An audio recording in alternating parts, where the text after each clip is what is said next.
Assalamualaikum warahmatullahi wabarakatuh.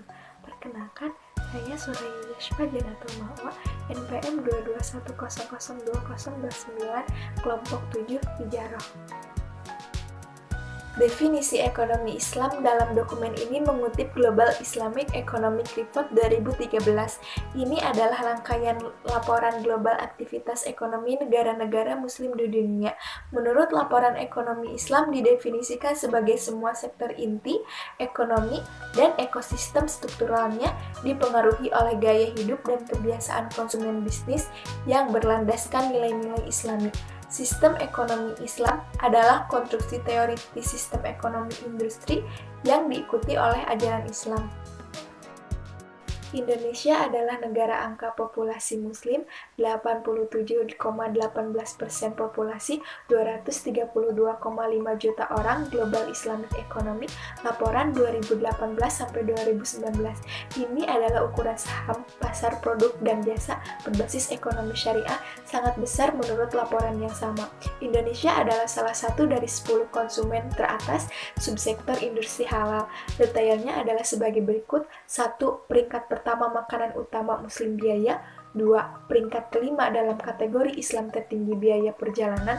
3. Peringkat ketiga di antara pakaian Islami biaya. 4. Peringkat kelima media Islam tertinggi biaya. 5. Peringkat keenam di antara umat Islam terkemuka.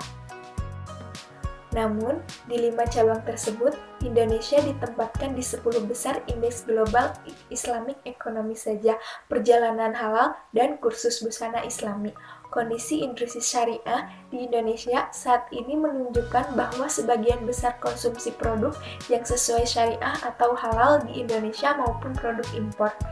Mengantarkan memenuhi impor produk halal juga, permintaan dalam negeri secara tidak langsung mempengaruhi neraca perdagangan di Indonesia yang saat ini sedang berkembang defisit. Ini juga berarti industri halal di Indonesia itu memainkan peran penting dalam penindasan defisit perdagangan selama ekspansi pada sisi produksi industri halal.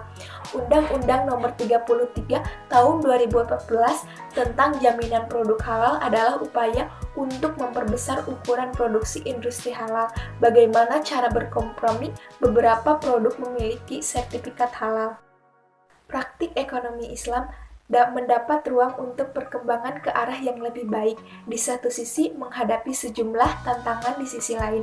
Keberadaan lembaga-lembaga ekonomi Islam menjadi indikasi kuat atas tumbuh kembangnya sistem perekonomian yang berbasis pada syariah.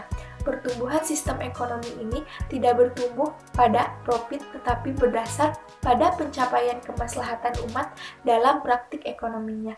Realitas bangsa sebagai negara muslim terbesar dengan dukungan umat yang dominan menjadi modal penting dalam mewujudkan praktik ekonomi yang berbasis pada nilai-nilai Islam. Nilai-nilai Islam yang menjadi dasar praktik ekonomi yang mengedepankan tercapainya kebaikan bersama. Namun demikian, realitas bahwa pengetahuan kalangan muslim mengenai ekonomi Islam yang masih rendah dengan dukungan SDM yang belum maksimal menjadi tantangan tersendiri bagi perkembangan dan kemajuan praktik ekonomi Islam.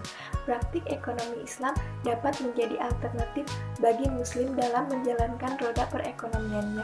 Kehadiran lembaga-lembaga ekonomi Islam akan mampu memfasilitasi praktik ekonomi yang non-konvensional ini. Demikian pula, hadirnya program-program studi di berbagai institusi pendidikan akan mampu mendorong secara maksimal upaya diseminasi pengetahuan mengenai praktik ekonomi ini.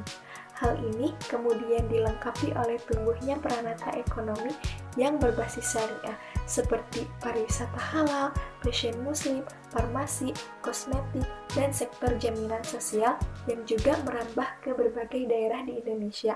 Dalam hal ini, pengenalan terhadap praktik ekonomi Islam dapat berjalan secara komprehensif karena saluran yang digunakan tidak tunggal lagi. Dengan demikian, perwujudan praktik ekonomi Islam dapat tercapai sehingga tujuan ekonomi yang lima qasid syariah dapat dinikmati oleh semua kalangan.